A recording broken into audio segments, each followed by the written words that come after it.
নিৰ্বাচনৰ প্ৰাক্ষণত অসম বিজেপিৰ বিৰুদ্ধে ক্ষুব্ধ বিৰোধী ৰাজ্যিক বিজেপিৰ সভাপতি দিলীপ শইকীয়াৰ বিৰুদ্ধে দিছপুৰ থানাত এজাহাৰ দাখিল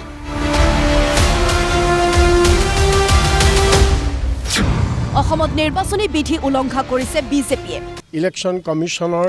আইন অমান্য কৰাৰ বাবে আৰু ৰিপ্ৰেজেণ্টেশ্যন অফ পিপুলছ এক্ট ভংগ কৰাৰ বাবে পুলিচক তেওঁৰ ওপৰত কাৰ্যব্যৱস্থা ল'বৰ কাৰণে আমি আজি এখন মেমৰেণ্ডাম দাখিল কৰিছোঁ প্ৰথমে 31টা সমষ্টিত বিজেপি বিৰোধী ভোটকৰ্তনৰ লক্ষ্য আছিল বিজেপিৰ পৰৱৰ্তী সময়ত 60টা সমষ্টিত বিজেপি বিৰোধী ভোটকৰ্তনৰ সিদ্ধান্ত বিজেপিৰ ভয়ংকৰ বিস্ফোৰণ অজাপৰ সভাপতি লুৰিণজ্যোতি গগৈৰ আগতে 31টা সমষ্টিত ভোট তেওঁলোকৰ কটাৰ লক্ষ্য আছিল তালিকাসহ আছে মোৰ লগত মই তালিকাখন দি দিব পাৰোঁ এতিয়া 60টালৈ এক্সটেণ্ড কৰিছে সংখ্যাও নিৰ্ধাৰণ কৰি দিছিলে সেই সময়ত আছে 10,000 60টালৈ যেতিয়া এক্সটেণ্ড কৰিছে তেতিয়া 5ৰ পৰা 10,000 ভোট চুৰিৰে পুনৰ চৰকাৰ গঠন কৰি কিয় মুখ্যমন্ত্ৰী হ'ব বিচাৰিছে হিমন্ত বিশ্ব শৰ্মাই কলে লুৰিণজ্যোতি গগৈয়ে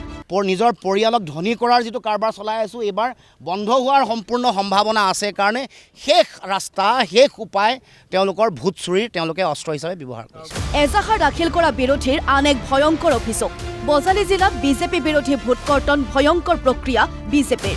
বৰক্ষেত্ৰী সমষ্টিটো শুনানিত ব্যাপক বিসংগতিৰ অভিযোগ বজালী জিলাত 115টা বুথত এই যিবিলাক বুথ মুছলিম প্ৰধান আৰু যাৰ বিএলঅ'সকল হৈছে মুছলিম তেনেকুৱা 115টা বুথ তেওঁলোকে বাছি উলিয়াইছে ডিচি মন্ত্ৰী ৰঞ্জিত কুমাৰ দাস আৰু আপোনাৰ তেওঁৰ লগতে আছিলে ইলেকশ্যন অফিচাৰ তেওঁলোকে এই সকলো শিক্ষক হিন্দু বাছি লৈছে আৰু তেওঁলোকক আনি পেলাই কৈছে এই বুথবিলাকত গৈ পেলাই তেওঁলোকে কেনেকৈ ভোটাৰৰ নাম কাটিব পাৰি তাৰ ব্যৱস্থা কৰিব শিক্ষকবিলাকে প্ৰশ্ন কৰিলে যে আপোনালোকে আমাক এইটো লিখিতভাৱে অফিচিয়েলি দিবনে নাই তেতিয়া কৈছে আমি অফিচিয়েলি নিদিওঁ ফৰ্মেল কমপ্লেইন কৰিছোঁ কিন্তু এতিয়ালৈকে ইলেকশ্যন কমিশ্যনে যিটো কাম কৰে অন্ততঃ ৰিপ্লাই এটা দিয়া এতিয়ালৈকে সেইটো কামেই কৰা নাই বৰক্ষেত্ৰী সমষ্টিত এই যিবিলাক মানুহৰ এগেইনষ্টে কমপ্লেইন হৈছে সেই কমপ্লেইনবিলাক তেওঁলোকে দিয়াৰ পাছত যেতিয়া হিয়াৰিং হৈছে সেই হিয়াৰিঙত এজন মানুহ যেতিয়া উপস্থিত হৈছে তেওঁ কোনো ধৰণৰ ৰচিদ দিয়া নাই যে তেওঁ উপস্থিত হৈছে নিৰ্বাচনী আয়োগক স্মাৰক পত্ৰ প্ৰদান কৰি মুখ্যমন্ত্ৰীৰ বিৰুদ্ধে তীক্ষ্ণ বাক্যবান ৰাইজ দলৰ নেতৃত্বৰ ৰাইজৰ আগত ঢেক তেওঁলোকে ভিডিঅ'টো মুকলি কৰি দিয়ক অখিল গগৈ ডাঙৰীয়াই যে মিছা কথা কৈছে তেতিয়া প্ৰমাণ হৈ যাব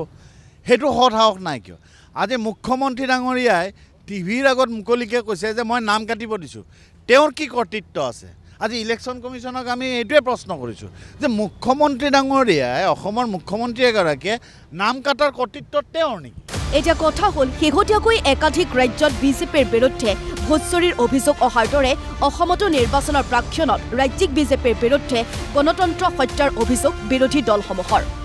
স্মাৰক পত্ৰ প্ৰদান কৰি নিৰ্বাচনী আয়োগক আহ্বান বিৰোধীৰ যেতিয়া ক্লেইমছ এণ্ড অবজেকশ্যনৰ এটা নিয়ম আছে প্ৰতি এসপ্তাহৰ মূৰে মূৰে সেই সপ্তাহটোত সেইটো ছাব ডিভিজনত সেইখন ডিষ্ট্ৰিক্টত কিমান ক্লেইমছ পৰিল কিমান অবজেকশ্যন পৰিল কিমান মানুহে নাম উঠাবৰ কাৰণে এপ্লিকেশ্যন দিলে কিমান মানুহে নাম শুধৰণিৰ কাৰণে দিলে কিমান মানুহে নাম কাটিবৰ কাৰণে দিলে এই গোটেই এপ্লিকেশ্যনবিলাকৰ তথ্য প্ৰতি এসপ্তাহৰ মূৰে মূৰে ৱেবছাইটত দিয়াৰ লগে লগে সকলোবিলাক পলিটিকেল পাৰ্টিক সেইটো জনাব লাগে সেইটো হোৱা নাই এফালে বিৰোধীৰ অভিযোগ প্ৰতি অভিযোগ আনফালে বিজেপি নেতৃত্বৰ অভিযোগ কৰ্তনৰ চেষ্টাৰ পিছত চেষ্টা পুনৰ মুখ্যমন্ত্ৰীয়ে ভোট চুৰিৰ অভিযোগ সামকটোৱাৰ চেষ্টাৰে মন্তব্য ইলেকশ্যন কমিশ্যনে যেতিয়া এখন ভোটাৰ তালিকা সংশোধন কৰে প্ৰত্যেক ৰাজনৈতিক দলক একোজন BLA নিযুক্তি দিবলৈ ইলেকশ্যন কমিশ্যনে সুবিধা দিয়ে আমি বিজেপিও BLA নিযুক্তি দিছোঁ আৰু BLA সকলক আমি কৈছোঁ যে আপোনালোকে নাম সোমাবৰ কাৰণে 6 নম্বৰ ফৰ্মখন ব্যৱহাৰ কৰিব আৰু নাম উলিয়াবৰ কাৰণে 7 নম্বৰ ফৰ্মখন ব্যৱহাৰ কৰিব আৰু যদি কাবাৰ উপাধি নামত গণ্ডগোল আছে 8 নম্বৰ ফৰ্মখন ব্যৱহাৰ কৰিব যাতে ঠিক হয় এইটো এটা প্ৰক্ৰিয়া হয় কিন্তু কাৰোবাৰ নাম কাটিব খুজিলে তেওঁলোকে নটিচ যাব ব্যক্তিজনে আত্মপক্ষ সমৰ্থনৰ সুবিধা পাব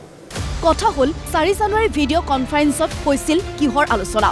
60টা সমষ্টিত বিজেপি বিৰোধী ভোটাৰৰ তালিকা বিচাৰিছিল নেকি দিলীপ শইকীয়াই অখিল গগৈ দিয়া প্ৰত্যাহ্বানৰ চূড়ান্ত পৰ্যায় কামাখ্যা মন্দিৰত শপত খাব নেকি দিলীপ শইকীয়াই অভিযোগ প্ৰতি অভিযোগ অব্যাহত আছে এতিয়া কোনে কেনেকৈ প্ৰত্যাহ্বান গ্ৰহণ কৰে সেয়া স্পষ্ট হ'বনে ধূসৰ হ'ব সেয়াও সময়ৰ আহ্বান ব্যুৰো ৰিপৰ্ট প্ৰতিদিন টাইম।